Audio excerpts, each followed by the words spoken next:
Om Ajnanatimidandasya Jnananjana Shalakaya Chakshurun Militam Dhena Tasmai Shri Gurave Namah. Om Namo Bhagavate Vasudevaya.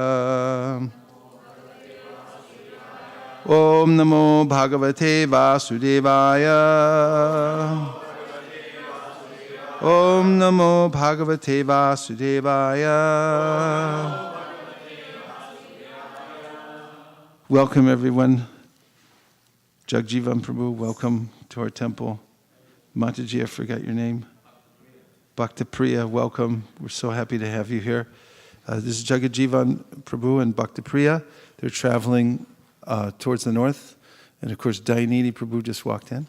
Welcome. Jagajivan Prabhu is a disciple of Srila Prabhupada, instrumental in developing South America, I believe.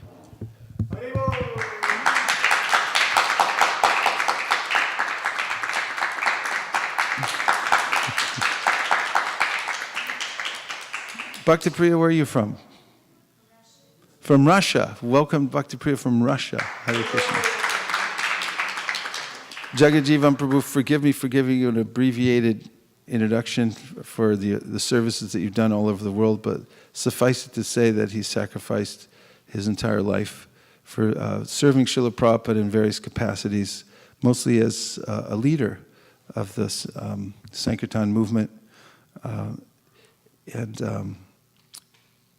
His service is inestimable, and next time I'll have a little more detailed report. Hare Krishna. Welcome to both of you. We're so happy you're here. We're starting. Hare Krishna, welcome. Please come in. Make yourself at home. This is the place to be. The shlokas we just chanted. Varshan, are you going? Do you have to go? Okay. Hare Krishna. Nice to see you. Come back soon. Haribol. We're about a month away from Janmashtami, so we're going to start we decided we'll get serious about hearing and chanting for the next month. What do you think? Let's start a marathon. We heard from Sri Mukunda Dato Prabhu when he was here. He gave a verse. We have to track down that shloka from him. He didn't give the shloka that any breath that comes from one's body, one should not waste by not saying the name of Ram. Hare Krishna. I thought about that a lot. There's a lot of breaths that we take in this life that just get wasted. And mostly they're carried on the waves of worry about what somebody else is thinking about us, of what I have to do in the future and so forth. But one should take shelter constantly of the holy name of Krishna. This was Chaitanya Mahaprabhu's system. Kirtaniya Sadahari. And to achieve this, one must remain in a humble state of mind. What is a humble state of mind, by the way? Pardon me? To think yourself lower than the grass. If you don't have a microphone, it doesn't count. We also welcome everyone who's joined us online this morning. Thank you very much. Ram, Ram. Ram, Ram. Ram, Ram. Technical team, please. Okay, Hare Krishna. Go ahead. To think yourself lower than the grass on the street, and to give respect to others by not, in return, not expecting any respect for yourself. Does that mean when you go to work, you should just let people walk all over you? I won't think so. What does it mean then? Yes? I liked your definition. It was right from the Shastra, but I want to unpack it a little bit more.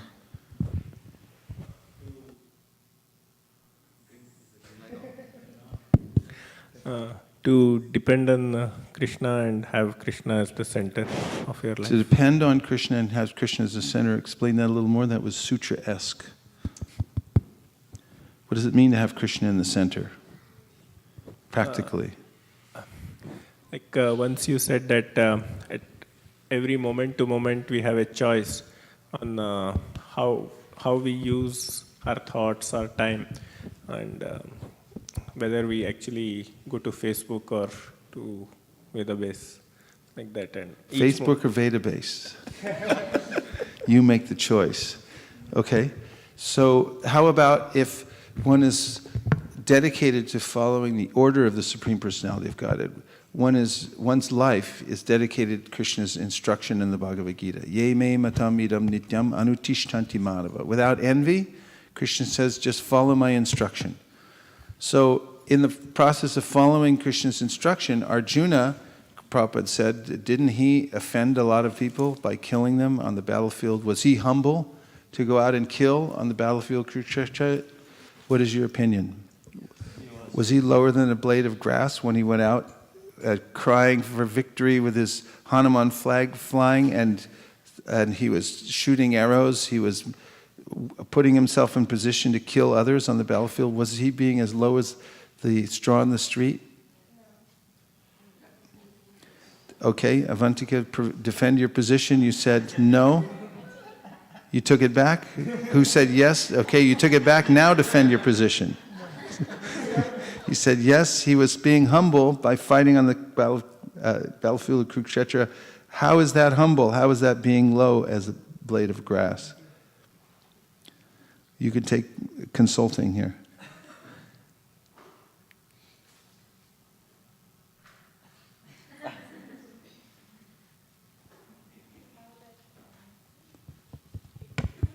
He followed Krishna's instructions.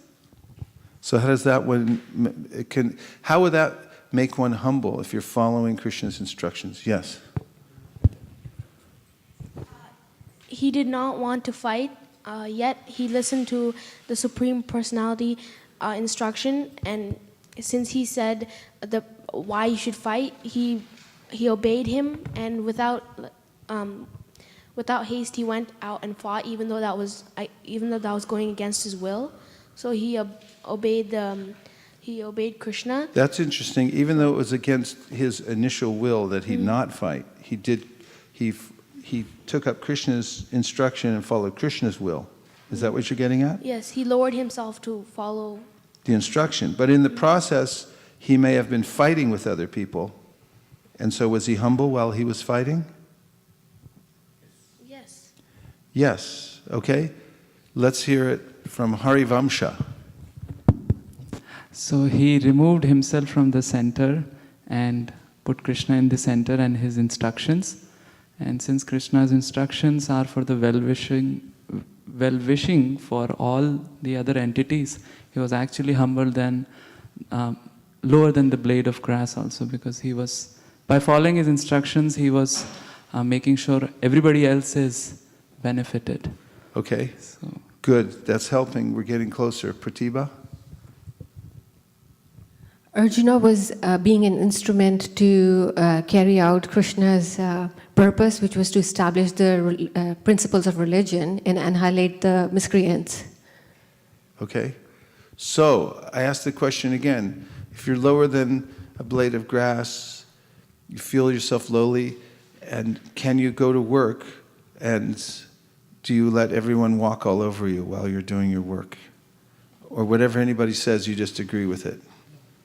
Rajesh says no, he will defend his position. So, in order to do the prescribed duty, which is under the bona fide instruction and from the spiritual master or Krishna, at that time you need to do your job. It doesn't necessarily means externally it might sound you are not in the center at the time. So whatever you do, it might look outside that we are not humbler than the grass, but ultimately it serves that purpose. But we do not need necessarily to be humbler as it look from outside. So if Rajesh goes out into the parking lot and gives someone a ticket for parking in the wrong way in our parking lot, which he's known to do, right? And he's authorized to do so, is he being humble? Yeah. Because? Because he's following the instruction. He's not following his will, he's following a higher will, Krishna's will. Yes? Somebody else had. Yes, go ahead. So Arjuna was concerned about the bloodshed it would create if he had, killed all those people. But then when Krishna tells him that, right, it's not the body that is getting slayed, it's the soul.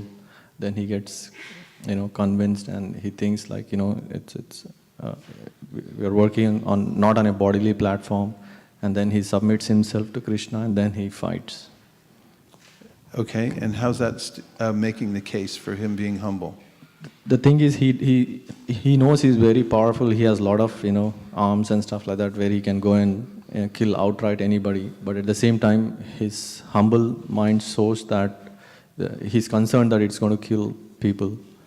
And then when Krishna says him, right, that it's not the body, it's the platform is the soul, then he believes. So you're saying that when you're not acting on the bodily platform, Yeah. then necessarily you're in a humble position? Yes, kind of. What about after Krishna left the planet? How did Arjuna do with his fighting? Not so good? Go ahead. When he was trying to protect the wives of Krishna, he got defeated by some simple cowherds who were thin and just fighting with sticks, but his Gandiva didn't have any potency without the Supreme Lord. So this is another way that we can remember that we're doing the duty, but we're only empowered according to the will of the Lord, and our power can come and go. If someone thinks this is my power, and there's a way in which, even as we're doing our service, the false ego might appropriate our service and say, oh, you're so great, you're very powerful, and so forth, and then it can be taken away. In fact, Krishna sometimes tests his servants if they become puffed up. Who did he test? Who became puffed up? Did he test Brahma? Any other entity he tested? Indra was puffed up. That's why Krishna lifted Govardhan Hill. He taunted Indra. He went to the cowherd man, went to Nanda Maharaj and said, Indra, that guy? You don't have to worship that guy. Let's just take it all and worship the hill. And Indra was used to getting his yajna, and Krishna knew that he was puffed up. And Indra reacted, and he tried to kill everybody. And later on, Krishna told him that I did this to take away your false pride. Okay, so we're going to humbly approach the 10th canto of the Srimad Bhagavatam as we're coming into Janmashtami. We're only how many days away? 30 days? 28 days. So we only have 28 days. We're going to make it a marathon all the way through. Nobody can, from now on, let a breath come from their body without uttering the name of Ram, okay? And the hearing and chanting of the Srimad Bhagavatam should go on constantly from now until the strike of midnight on Janmashtami, okay? One way or another, you got to keep the vibration going in the Srimad Bhagavatam. We're going to start the text number 1 in the 10th canto of the Srimad Bhagavatam. In fact, give me the 9th canto, please. The last few verses of the 9th canto. Let's see what's leading into this. Hare Krishna, Krishna Krishna, Hare Hare, Hare Rama, Rama Rama, Hare Hare, Ram, Ram, Ram, Ram. The last few verses of the 9th canto. We'll start with 62. Simply by receiving the glories of the Lord through purified transcendental ears, the devotees of the Lord are immediately freed from strong material desires and entanglement in fruitive activities. Simply by that process. 63, 64. Assisted by the descendants of Bhoja, of Rishni, Andaka, Madhu, Shurasena, Dasharha, Kuru, Shinjaya, and Pandu, Lord Krishna performed various activities. By his pleasing smiles, his affectionate behavior, his instructions, and his uncommon pastimes like raising Govardhan Hill, the Lord appearing in his transcendental body pleased all of human society. Krishna's face is decorated with ornaments such as earrings resembling sharks. His ears are beautiful, his cheeks brilliant, and his smiling attractive to everyone. Whoever sees Krishna sees a festival. His face and body are fully satisfying for everyone to see, but the devotees are angry at the Creator for the disturbance caused by the momentary blinking of their eyes. The Supreme Personality of Godhead, Sri Krishna, known as Lila Purushottam, known as who? Lila Purushottam. appeared as the son of Vasudeva, but immediately left his father's home and went to Vrindavan to expand his loving relationship with his confidential devotees. In Vrindavan, the Lord killed many demons, and afterwards he returned to Dwarka, where according to Vedic principles he married many wives who were the best of women, begot through them hundreds of sons, and performed sacrifices for his own worship to establish the principles of householder life. 67. Thereafter, Lord Sri Krishna created a misunderstanding between his family members just to diminish the burden of the world. Simply by his glance, he annihilated all the demoniac kings on the battlefield of Kurukshetra and declared victory for Arjuna. Finally, he instructed Uddhava about transcendental life and devotion, and then returned to his abode in his original form. Where did he send Uddhava? After instructing Badrikashram. Text number 1 of the 10th canto. Shiraju vacha katito vamsha vistaro bhavita soma surya yoho rajyam chobhaya vamshyanam charitam parimadbhutam. King Parikshit said, "My dear Lord, you have elaborately described the dynasties of both the moon god and the sun god with the exalted and wonderful character of their kings." Purport by His Divine Grace A.C. Bhaktivedanta Swami Prabhupada, Srila Prabhupada Ki. At the end of the 9th canto, 24th chapter, Shukadeva Goswami summarized the activities of Krishna. He spoke of how Krishna had personally appeared to reduce the burden of the earth, how he had manifested his pastimes as a householder, and how soon after his birth he had transferred himself to his Rajabhumi Leela. Parikshit Maharaj, being naturally a devotee of Krishna, wanted to hear more about Lord Krishna. Therefore, to encourage Shukadeva Goswami to continue speaking about Krishna and give further details, he thanked Shukadeva Goswami for having described the activities of Krishna in brief. Shukadeva Goswami had said, Jatogata pityugahad rajam idehitarto hatva rupam sutashitani krito rudara utpaditeshu purusha kratubir samije atmanamatma nigamam patayanjaneshu. The Supreme Personality of Godhead Sri Krishna, known as, appeared as the son of Vasudeva, but immediately left his father's home and went to Vrindavan to expand his loving relationships with his confidential devotees. In Vrindavan, the Lord killed many demons, and afterwards he returned to Dwarka, where according to Vedic principles he married many wives who were the best of women, begot through them hundreds of sons, and performed sacrifices for his own worship to establish the principles of householder life. From Bhagavatam 9:24-66. The Yadu dynasty belonged to the family descending from Soma, the moon god. Although the planetary systems are so arranged that the sun comes first before the moon, Parikshit Maharaj gave more respect to the dynasty of the moon god, the Soma Vamsha, because in the Yadava dynasty descending from the moon, Krishna had appeared. There are two different Kshatriya families of the royal order, one descending from the king of the moon planet and the other descending from the king of the sun. Whenever the Supreme Personality of Godhead appears, he generally appears in a Kshatriya family because he comes to establish religious principles and the life of righteousness. According to the Vedic system, the Kshatriya family is the protector of the human race. When the Supreme Personality of Godhead appeared as Lord Ramachandra, he appeared in the Surya Vamsha, the family descending from the sun god. And when he appeared as Lord Krishna, he did so in the Yadu dynasty or the Yadu Vamsha, whose descent was from the moon god. In the 9th canto, 24th chapter of Srimad Bhagavatam, there's a long list of the kings of the Yadu Vamsha. All the kings in both the Soma Vamsha and Surya Vamsha were great and powerful, and Maharaj Parikshit praised them very highly. Rajyam Chobhaya Vamshanam Charitam Parimad Bhutam. Nonetheless, he wanted to hear more about the Soma Vamsha because that was the dynasty in which Krishna had appeared. The supreme abode of the personality of Godhead Krishna is described in the Brahma Samhita as the abode of Chintamani. Chintamani prakara sadmasu kalpavriksha lakshavriteshu surabhir abhipalayantam.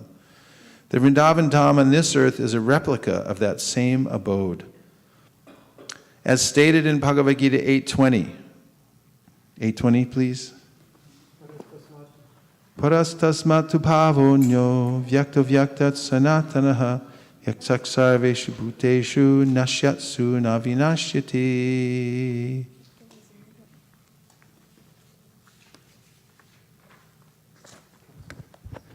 Altogether. Parastasmatu bhavonyo vyakto vyakta sanatanaha yaksak sarveshu bhuteshu nashyatsu navinashyati.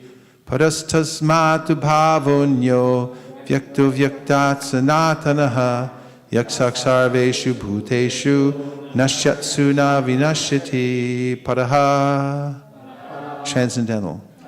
Tasmat, to that. To, but.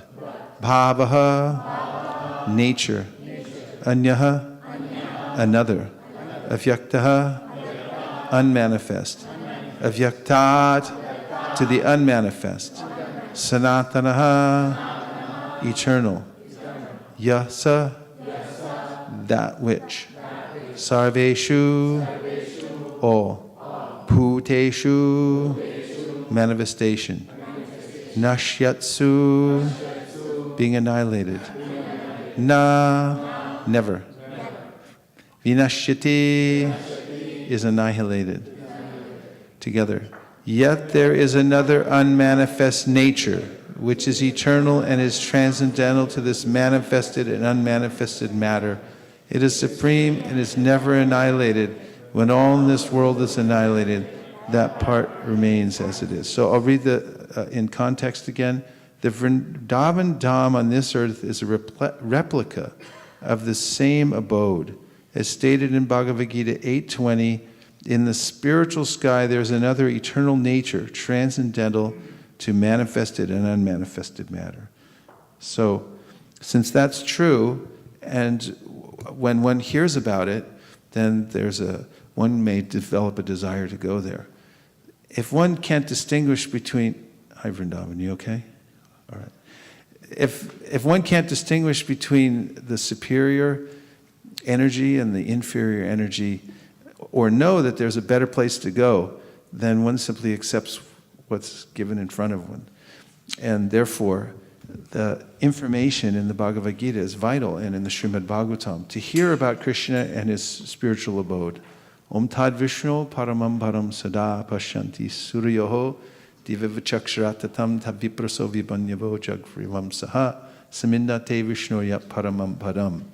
The devotees walk in this world, but they are focused on the spiritual world. Vrindavan, focused on the spiritual world. Yes. So this Sambandha Gyan means to understand matter, spirit, and the controller of both. Prabhupada puts it really simply. And so there's a spiritual world, and as we hear about it, we can develop a desire to go there. And this parastasmat tu bhavyono, it's very different from the material world, which is constantly annihilated. In fact, when I was in Washington, D.C. Last week, they have a crazy airport there. And you have to drive these weird vehicles from one terminal to another. They look like space vehicles, but they run on gas. And you get on, and then they drive you all the way across the tarmac till you get to the other terminal and go the other way. And when we were escaping from one side to the other, I was telling Nirkula, recalling to her in the Bhagavatam and in the Brihat Bhagavatamrita, this description of how every day there's an annihilation in the material world. And if you're not you're in higher planets, but they're not high enough, they start heating up. They get so hot that the residents there have to take airplanes, billions and billions of airplanes they get on, and they go to the higher planetary systems to take refuge. I don't know if they have like special summer homes there or something like that, but it's inconvenient. You have to move. You have to get out of the place you're in, And this is the inconvenience of the material world. Do you find it to be so, Avantika? Inconvenient? Okay. So, the spiritual world's not inconvenient because we never have to move. It's our permanent home. And I heard yesterday Prabhupada speaking about 1966. He was saying, in the material world, we're just like a football. He said, we're getting kicked from one person to the next. That is what we call in America soccer. You get kicked from one person to the next. And Prabhupada said it 3 times. He was talking about football. And I was just, what a nice analogy. You get kicked to one person, they kicks you, they kick you across the field, the goalie gets you, kicks you back into the other, a completely different realm. So, Brahmanda Brahmate Kon means we're constantly wandering, but it's not just wandering, we're actually getting kicked from one place to another, expelled from one place, pushed on to the next. They say you don't have to go home, but you can't stay here. See, in bars in America, they close them down at a certain time of night. It's the law. And the people don't want to leave because they're all intoxicated and they're sitting around. We used to go in bars and distribute a lot. And they would say, you don't have to go home, but you can't stay here. That's a motto of the material world. You don't have to go home to the spiritual world, but you can't stay here. You got to keep going. You get kicked like a football then in the next place. But here's an alternative. SKP just entered the room. Hare Krishna. So there's an alternative that is parastasma tu bhavonyo vyakto vyakta sanatanaha yaksakshar vishabhuteshu nashyatsu navinashiti. When everything's wrecked down here, when everything falls apart down here, that place remains perfect and intact all the time. So one should transfer one's attention to the spiritual world. And that's all we have. We only have our attention. We don't have anything else because we're units of consciousness. Chitkana. And chitkana means that we are conscious little fragments of the Supreme Personality of Godhead. Mamai Vamsho Jiva Loke. Jiva Bhuta Sanatana. We're eternal. We're eternally fragmental parts of the Supreme Personality of God. And what is our quality? We're conscious. And consciousness means we have some attention. And then we also have free will. Just as the Supreme Personality of Godhead has unfettered free will, he can do whatever he wants at any time, and he does. Because we're of his same nature, although we're tiny, we also have free will, but it's limited. But the limit of our free will is where we place our attention at any given minute. And when we transfer our attention to Krishna and the spiritual world, topics about Krishna, this is yoga. Then we're connecting our attention to Krishna. We're giving our attention willingly to Krishna. And when we reach the perfection of yoga, this is called samadhi. And that means that our attention is fixed on Krishna and nothing else. There's no other topic. We're not even aware of any other thing because we're so fixed on Krishna, the Supreme Personality of Godhead. And that's developed by practice, the practice of hearing about Krishna. And to have this samadhi, or absolute, complete fixation of our intention on Krishna, requires love. If you've ever noticed, if you're in love with somebody, no matter where you are, no matter what anybody does to you, you can lose your job. You can be insulted, but because you have this love for someone, you can't stop thinking about him. And you can overcome all other obstacles because of that intense feeling of love, nothing else needed. That in the material world is misplaced, but the sentiment is real. However, when we transfer our love and our attention, transferring our attention to Krishna willfully means love. And as it becomes full-blown and Krishna reciprocates with us, then we become fixed in samadhi, or completely thinking of Krishna at all times. And our mind immediately goes to Krishna. Upon hearing about him, our mind runs to Krishna. As Kapila Dev says, just as the, find the verse, just as the Ganges goes to the ocean, and I'm not thinking Queen Kunti, I'm thinking Kapila Dev, where he says that this is the symptom of pure bhakti. Continuing in the purport, the manifested world can be seen in the form of many stars and planets, such as the sun and moon. But beyond this, there is the unlimited, which is imperceptible to those who are embodied. And beyond this unmanifested matter is the spiritual kingdom, which is described in Bhagavad Gita as supreme and eternal. Bring up 3rd canto, 29th chapter, verse 11 through 12. This is a very important verse, and it's mentioned by Rupa Goswami in the Bhakti Rasamrita Sindhu. It's a description of the perfectional stage of devotional service. This is a verse given by Lord Kapiladev to his mother after he describes... Everyone okay?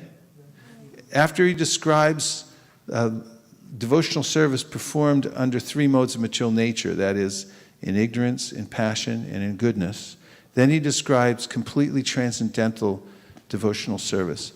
So your ability to hear directly corresponds to your advancement in devotional service.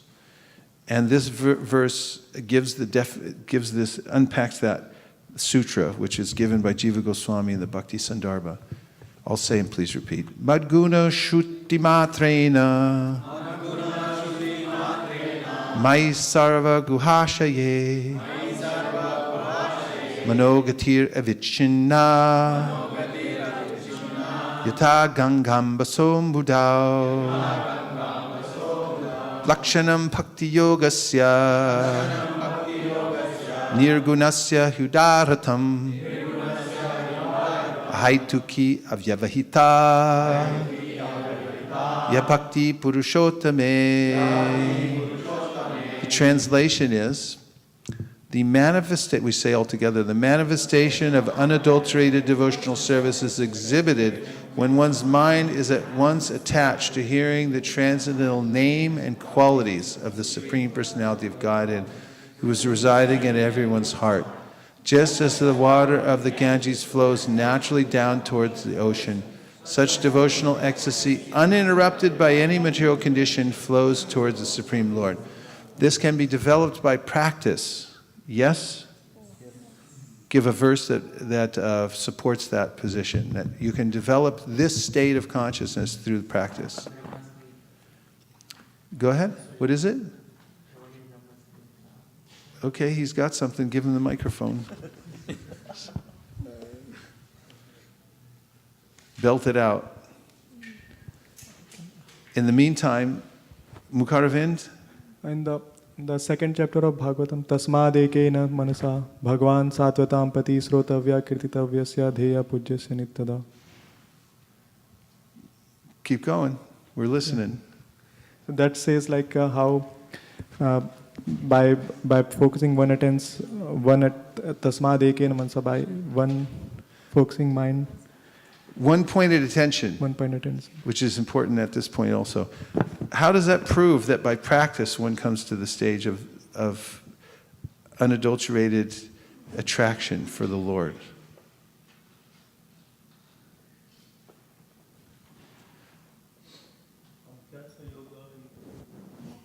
Well, that verse is about practice, certainly, but does it get us to where we want to go? Abhyasa yukti Yoga yuktena cetasa nanyagamina paramam purusham divyam yati partanu chintaya. Translation? Microphone? Give him the mic.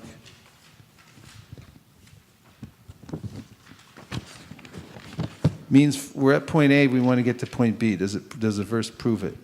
Or does it just say practice? He who meditates on me as the Supreme Personality of Godhead, his mind constantly engaged in remembering me, undeviated from the path, he, O Partha, is sure to reach me. Pretty close. Of course, Bhagavad Gita, it's in sutra form. Anything more specific? I'm thinking of 2 verses. You better do a Vulcan mind meld and find out what I'm thinking. Okay, go ahead. I can think of one in Bhagavad Gita, Man Mana Bhava Mad Bhakto. How does that prove that it gets you from point A to point B? By practicing hearing about Krishna, even if you don't feel like it, you'll come to the stage. You got something? Priya Kishori's got it. She's smiling like anything. Go ahead. Ata shakti stato bhava kamalobhadayaschaye. What do you think? Adau Shraddha Tata Sadhu Sangha? Yeah, Adau Shraddha Tata Sadhu Sangota Bhajana Kriya Tato Nartha Nivritti Syat Tato Nishtha Ruchistata. Okay, explain why you picked that verse. So that verse says that at the first stage there is Shraddha, then through association and hearing about Krishna, one gradually crosses the Anartha Nivritti stage where one's anarthas are destroyed. That's good. That's good because it's showing process from one to another. I'm thinking a couple other verses. Shrinvatam Swakata Krishna Punya Shravana Kirtana Hridyantakso Hibhadrani Vidunoti Suritsatam. Lord Shri Krishna, who is the Paramatma, super soul in everyone's heart and the benefactor of the truthful devotee, cleanses desire for material enjoyment from the heart of the devotee, who relishes his messages, which are in themselves virtuous when properly heard and chanted. If we go a few verses more in that series, there's a series that tells how then one becomes attracted to Krishna without the modes of material nature, which is Tada rajas tamo bhava kama lobha dayaschaye chete terana vidham stitam satve prasidati. That verse indicates that one's mind comes to the mode of goodness, past the modes of rajas and tamas, and then Evam prasanna manaso bhagavad bhakti yogataha bhagavad tattva vijnana mukta sangha sijayate. One comes to know scientifically the personality of Godhead. I was thinking of Rupa Goswami in the Upadeshamrita, that whole verse which describes Tannama Rupa Charitari Sikirtananu Smrityo Kramena Rasana Manasini. Kramena means step by step. That if you organize your life around this principle of hearing and chanting, then step by step, he says, Tishtan Raje Tanan Ragijanam Agami Kalam Nayed Akilamiti Upadesha Saram. Kids, we're glad to see you. We're happy that you came here to hear Krishna Katha with rapt attention. We welcome you with open arms. Hare Krishna. So, Kramena, what's another verse that has Kramena in it that talks about the process of hearing and chanting and describes a process? You start here, that's Kramena means. You start here, you're moving up because you start in one place. You may be persona non grata, even in the material world. But if you get yourself a little cubbyhole somewhere and start doing some service, start hearing about Krishna, Kramena, step by step, you're going to come to the highest position. What's another verse? Yes. Pramena istat sadacharya tadabhyashir nirantaram bodayan atmanatmanam bhaktim api uttamam lave. Very good. Tell us what you got. Tell us what we won. So, in this, the Lord Himself tells that, by step, What kind of steps? He names 3 steps in that verse. What steps are they? Yeah, Pramanais. Praman. By praman, by evidence from the scripture. Pramanais, tat sadacharais, by achar means behaving properly. You have to follow some principles. Tadabhyaser means you got to practice a lot and for a long time. Pramanais, tat sadacharais, tadabhyaser nanantaram. What are the 3 things I just said? Pramanais means evidence from Scripture. Achar means you have to act properly, good behavior. And then practice a lot. And that brings you to Tadabhyasya Nanantaram Bodhayanatmanatmanam Bhaktimat Uttama Labhet. You attain supreme bhakti. That's a good one. Very nice one. Another from Kapila Dev. Go ahead. From Padma Purana I got the Kramene. Give it. Aprarabdha phalam papam kutam bijam phalonmukham krameneva praliyate Vishnu bhakti ratatmanam. Explain it. His translation is, there are different stages of dormant reactions to sinful What's activities. the page number for all the devotees? 369. 369. There are different stages of dormant reactions to sinful activities to be observed in sinful life. Sinful reaction may be just waiting to be take effect. Falonmukh, reaction may still further dormant, could, or the reaction may be in seed-like state, bij. In any case, all types of sinful reactions are vanquished one after another if a person engages in devotional service of Lord Vishnu. Okay, it's described a process. Then also specifically about hearing and chanting, I'm thinking, Satam prasangam bhavavirya sambido bhavanti hritkarna rasayana kata taj joshanadashu apavargavartmini shradaratir bhaktir anu kramishriti krama. Again, it's saying step by step. If you hear in the association of devotees, like we're doing here today, Satam prasangam avivirya sambhivo, then the sound vibration is very sweet. It goes into the ears, into the heart, and then it creates a change in one's life. And that change is Shraddha Rati Bhakti. Means that you'll move from one position to the other. You'll develop faith, and then faith turns into attraction, and attraction turns into full-blown bhakti. One reestablishes one's relationship with the Supreme Personality of Godhead. So step by step. So, the manifested world can be seen in the form of many stars and planets such as sun and moon, but beyond this there is the unmanifested which is imperceptible to those who are embodied.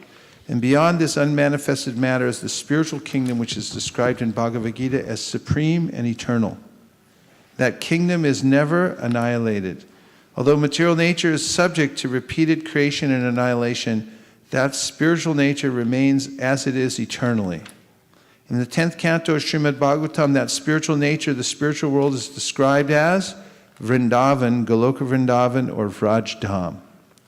The elaborate description of the above-mentioned shloka from the 9th canto, Jato Gata Pratir Grahad, will be found here in the 10th canto.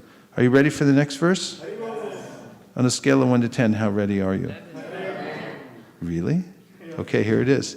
Yadosh Chatarma Shilasya Nidhara Muni Satama. Good, kids.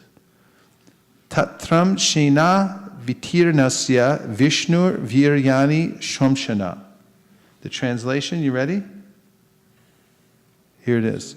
O best of Munis, you have also described the descendants of Yadu, who are very pious and strictly adherent to religious principles. Now, if you will, kindly describe the wonderful, glorious activities of Lord Vishnu, or Krishna, who appeared in that Yadu dynasty with Baladev, his plenary expansion. Purport.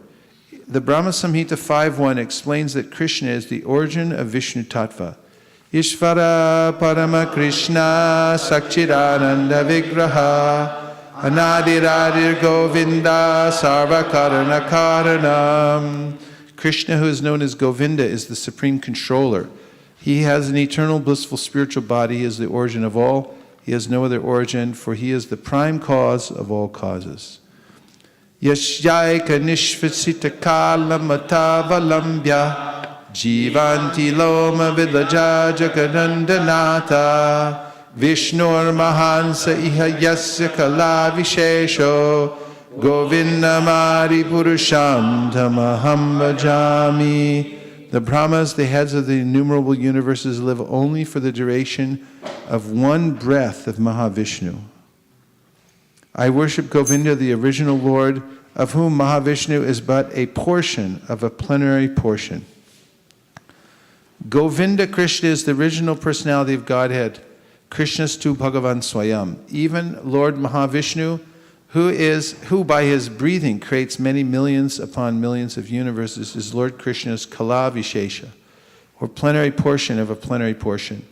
Mahavishnu is a plenary expansion of Sankarsana, who is a plenary expansion of Narayan. Narayan is a plenary expansion of the Chaturvyuha, and the Chaturvyuha are plenary expansions of Avantika, of who? Yes, very good. The first manifestation of Krishna. Therefore, when Krishna appeared with Baladev, all the Vishnu Tattvas appeared with him. Like who? Which are some of the other Vishnu Tattvas that appeared with Krishna when he appeared? I'll give you a hint. All of them are there, so you can name any Vishnu Tattva because they're all in the body of Krishna. When Krishna comes to this world, all other Vishnu Tattvas are within him. So name some Vishnu tattvas that are there within Krishna when he comes. Give her the microphone. You can ask a friend. Nrsingadev, Matsya, Nrsingadev, Matsya, etc. Who wants to name another one? Who knows the Vishnu Sahasranam? They wants to recite it. Okay, go ahead. Vamana. Vamanadev. Very good. Yes, this young man with the beautiful Govinda t-shirt on. Yes. The Super Soul. Super Soul, give him a name. Super Soul's good. We'll take that for 10 points. Kalki. Kalki? Okay. Very good. Vrindavan? Vrindavan's got one. Buddha. Buddha. He's, everything's within Krishna. Kurma. It's a Shaktivesh avatar. Yes? Kurma. Kurma's there. Varaha. Varaha. When Krishna plays at in Vrindavan, yes, Mataji? Parashuram, yeah. Okay, so all the Vishnu tattva deities are there within the body of Krishna. So when he comes to this world. Okay, so here we are. Govinda Krishna is the original personality of Godhead. Krishna's tu Bhagavan Swayam. I read that. Maharaj Parikshit requested Shukadev Goswami to describe Krishna and his glorious activities. Another meaning may be derived from this verse as follows. Although Shukadev Goswami was the greatest Muni, he could describe Krishna only partially, Angshena. For no one can describe Krishna fully. It is said that Anantadev has thousands of heads, but although he tries to describe Krishna with thousands of tongues, his descriptions are still incomplete. One more verse? Good. Avatirya yadur vamshe bhagavan bhuta bhavanaha kritavan jnani vishvatma tani no vada vistara. The super soul, the supreme personality of Godhead, Sri Krishna, the cause of the cosmic manifestation, appeared in the dynasty of Yadu. Which dynasty did it appear in? Which dynasty? Yadu. Please tell me elaborately about his glorious activities and character from the beginning to the end of his life. Purport. In this verse, the words Kritavanyani indicate that all the different activities Krishna performed while present on earth are beneficial to human society. If religionists, philosophers, and people in general simply hear the activities of Krishna, they will be liberated. We have described several times that there are two kinds of Krishna Katha, represented by Bhagavad Gita, spoken personally by Krishna about himself, and Srimad Bhagavatam, spoken by Shukadev Goswami about the glories of Krishna. How many types of Krishna Katha are there? And give a description of the two kinds.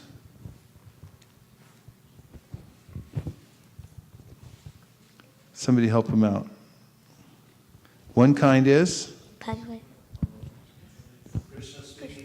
Krishna speaking himself in the Bhagavad Gita. Does Krishna speak the Bhagavad Gita? Is that Krishna Katha? Is that answer number one? And what's the answer number two?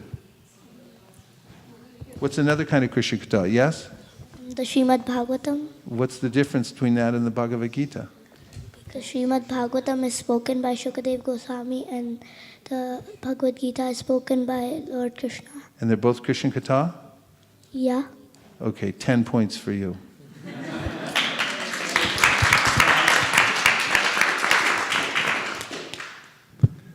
Anyone who becomes, okay, listen to this sentence. Everyone please focus. Anyone who becomes even slightly interested in Krishna Katha is liberated. May I say it again? Yes. Anyone who becomes even slightly interested in Krishna Katha is liberated. Now we'll say it all together. Anyone who becomes even slightly interested in Krishna Katha is liberated. Kirtanadeva Krishnasya Muktasanga Param Vrajet. Simply by chanting or repeating Krishna Katha, one is liberated from the contamination of Kali Yuga. Chaitanya Mahaprabhu therefore advised, Yare Deka Tare Kaha Krishna Badesh. This is the mission of Krishna consciousness, to hear about Krishna and thus be liberated from material bondage. Purport? What does liberated mean? Liberated means that one gives up the gross and subtle bodies and becomes established in one's eternal position as a soul, according to the second canto of the Srimad Bhagavatam. So the process of hearing Krishna Katha is so potent that it digests the subtle body the way food is digested in the stomach when we eat it. And even in the beginning stages, because the medicine is so potent and so complete, even when one begins the process, it's considered that person is liberated. And that's confirmed in several verses in the Srimad Bhagavatam. Yanamadeha shravanadu kirtanad yapravanad yat smaranad api kuchit shwadho pisadya savanaya kalpate kudat putaste bhagavan nudarshanat. In this verse, Devahuti says that one who's engaged in the process of hearing, chanting, remembering, offering obeisances to the Lord, immediately becomes purified. It says, Pravanad, Smaranad, api kuchit, shwadho pisadya, savanaya kalpate, means that immediately one becomes qualified to perform Vedic sacrifices. Shvadho pisadya, even if one is a dog eater. And that doesn't mean that you accidentally ate a dog, because it happened to be in a Twinkie or something like that. But you actually come from a family where they get together for Thanksgiving and they have a roast dog. Shvadhopi sadhya savanaya kalpate, you become, even such a person means they have a very sinful background. The momentum they have is from the lower modes of material nature. But even such a person who engages in the process of hearing and chanting about Krishna immediately becomes qualified. Shvadhopi sadhya savanaya kalpate, can perform Vedic sacrifices. Kutakpunas te bhagavanu darshana, what to speak of one who's directly seeing Krishna. What to speak of one. And then Devahuti says, Aho bata shwa pachato gariyanya jiva grevartate nama tubhyam te pusta paste juhuvu sasna arya brahmana chur nama grananti ete. Oh, how wonderful it is that even if one can, by the tip of their tongue, say Hare Krishna, then that person is known to have performed all Vedic sacrifices, to gone to all places of pilgrimage. And our acharyas are emphatic about this. It doesn't mean that one then can take another birth and then become a brahmana, but it means that in this lifetime, because of the touch of the process of hearing and chanting of the names of the Lord and the topics of the Lord, Krishna Katha, it's so potent, so powerful that one's body is actually transformed. It means that one's prarabdha karma, the present karma that we have, as we just heard, Kramena praliyante Vishnu bhakti ratatmanam. There's a process of sinful contamination in the material world that is in various stages. It can be in the subtle stage, in the seed stage, in the stage that's just sprouting, and it can be in the fully manifest stage called prarabdha. And these verses prove that even the prarabdha karma changes. And Chaitanya Mahaprabhu mentions this to Sanatana Goswami in his discussion when Sanatana was embarrassed and reluctant to have Chaitanya Mahaprabhu embrace his body, because he, Sanatana Goswami, had these open oozing sores on his body. And Mahaprabhu was so affectionate to Sanatana that he would grab him and pull him close. And then the oozing sores, the bodily fluid of Sanatana would get on the transcendental body of the Lord, so Sanatana actually wanted to commit suicide. But Mahaprabhu intuited his desire and told him he couldn't commit suicide, and he told him, in that section it's described of the Chaitanya Charitamrita that one who takes to the process of devotional service then overcomes prarabdha, the prarabdha karma, and develops a different kind of body which is known as a sadhaka deha, or a spiritual practitioner's body. One may not be in the perfect condition yet, but there's an interim period in which one is actually liberated from one's present karma that is manifest in the form of this body because one's given it to Krishna. Yasya Devi, excuse me. Yes, question?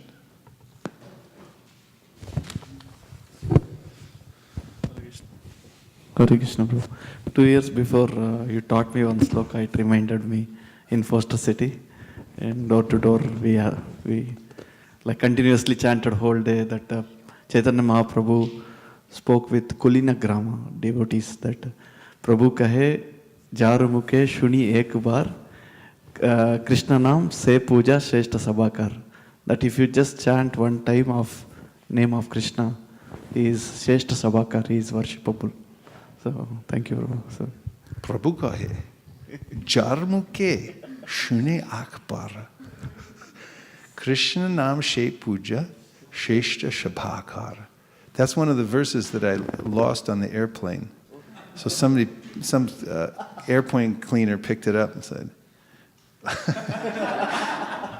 anyone who can say Hare Krishna becomes worshipable. Yeah, that's a nice evidence that Chaitanya Mahaprabhu said, one person, one time, that person becomes worshipable. So how is it Mahaprabhu is not worshiping somebody who's not in a transcendental position? So if he says, one time I hear from their mouth, jar, one time from their mouth, the sound of Hare Krishna, I consider them the best of all the population, and also Shei Puja, they're worshipable by me. Okay, so I'll tell you what's coming up. The next verse we're going to get into soon. It's a long verse. We don't have time for it because we just have a few minutes left. But this verse is very important, and we'll relish this so much, this purport. That the verse says, glorification of the Supreme Personality of Godhead is performed in the parampara system. That is, it is conveyed from spiritual master to disciple. Such glorification is relished by those who are no longer interested in the false temporary glorification of this cosmic manifestation.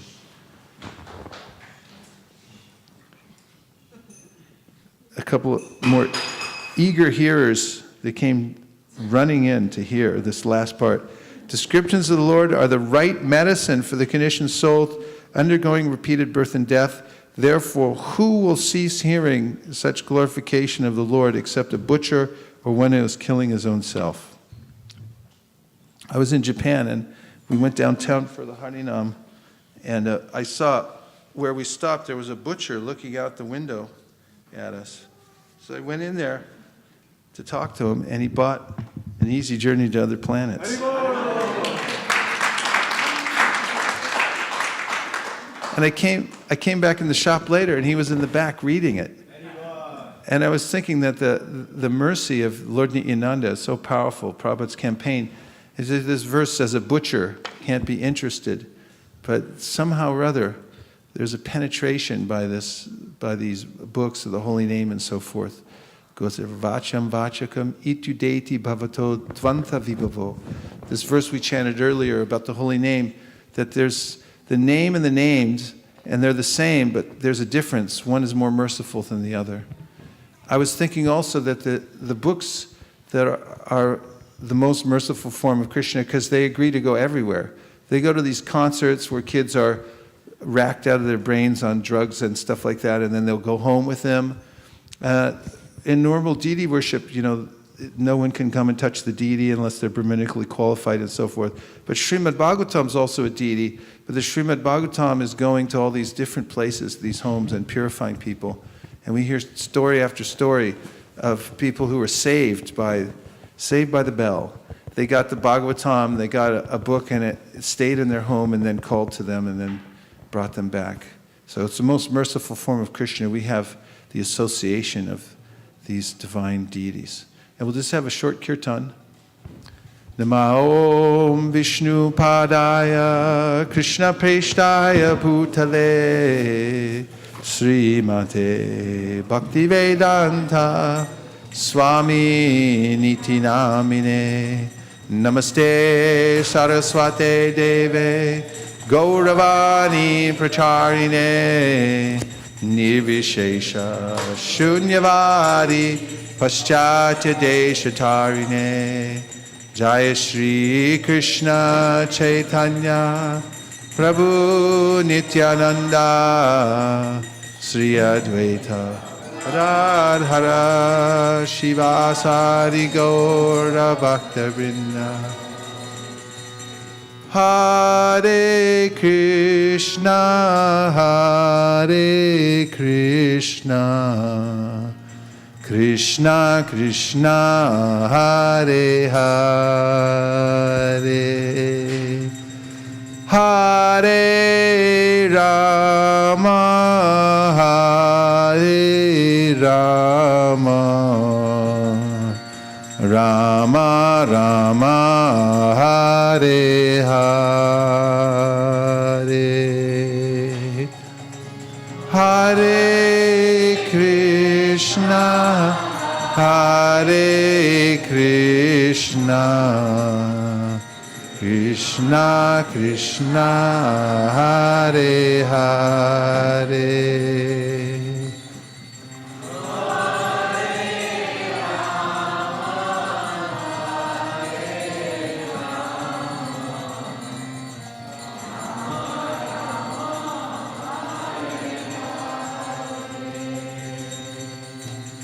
Hare Krishna, Hare Krishna, Krishna Krishna, Hare Hare, Hare Rama, Hare Rama, Rama Rama, Hare Hare.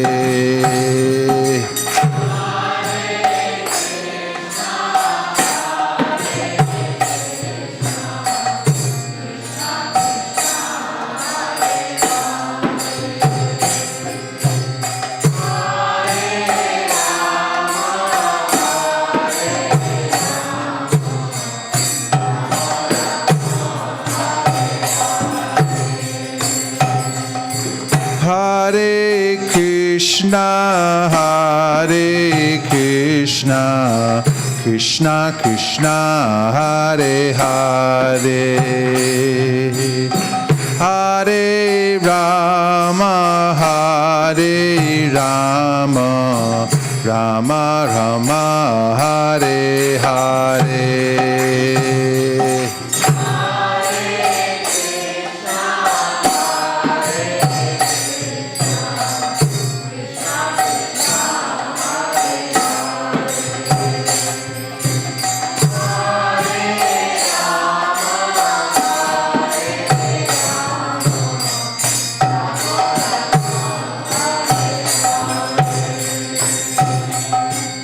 Hare Krishna, Hare Krishna,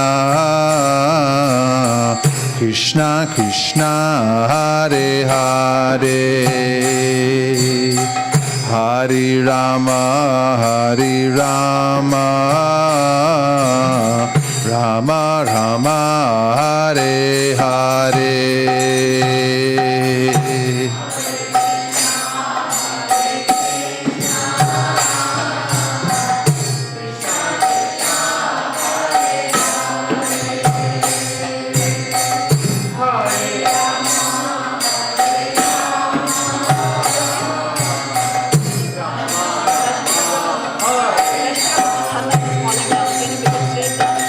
Hare Krishna, Hare Krishna, Krishna Krishna, Hare Hare. Hare Rama, Hare Rama, Rama Rama, Hare Hare.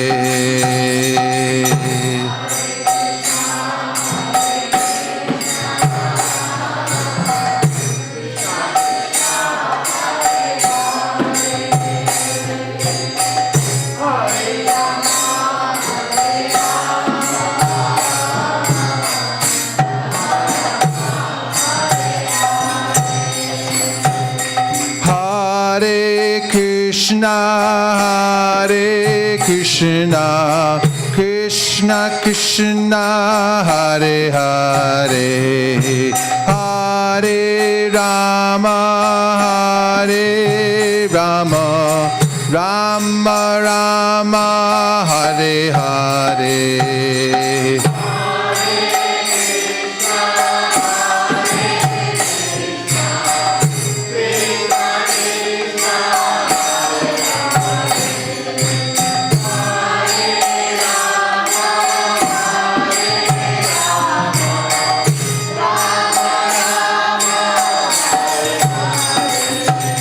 Hare Krishna, Hare Krishna, Krishna Krishna, Hare Hare, Hare Rama, Hare Rama, Rama Rama, Hare Hare.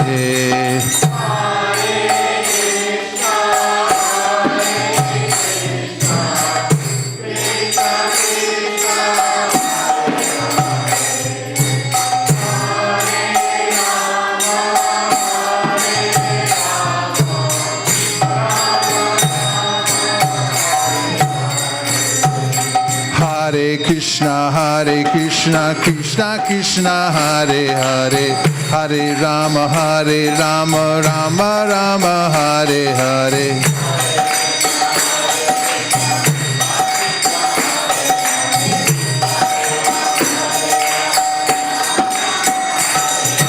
Hare Krishna, Krishna Krishna, Hare Hare, Hare Rama, Rama Rama, Hare Hare.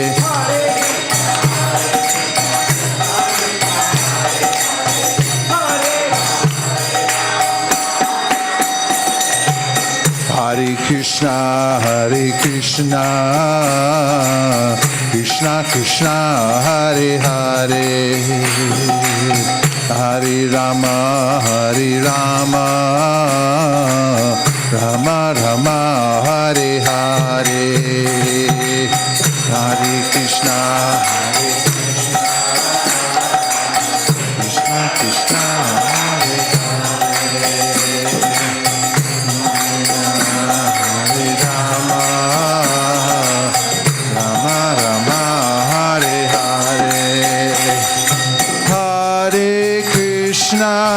Hare Krishna Krishna, Hare Hare, Hare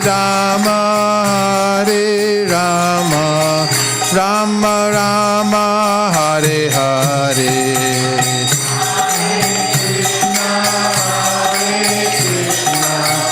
Krishna Krishna, Hare Hare,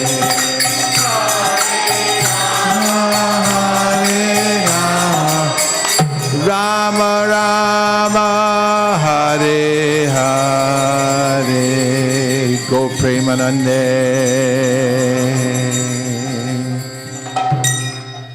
Nachari Armarman, Nachari Armarman, Nachari Armarman, Nachari Armarman, hey, Nachari Armarman, Nachari Armarman, Nachari Armarman, Nachari Armarman.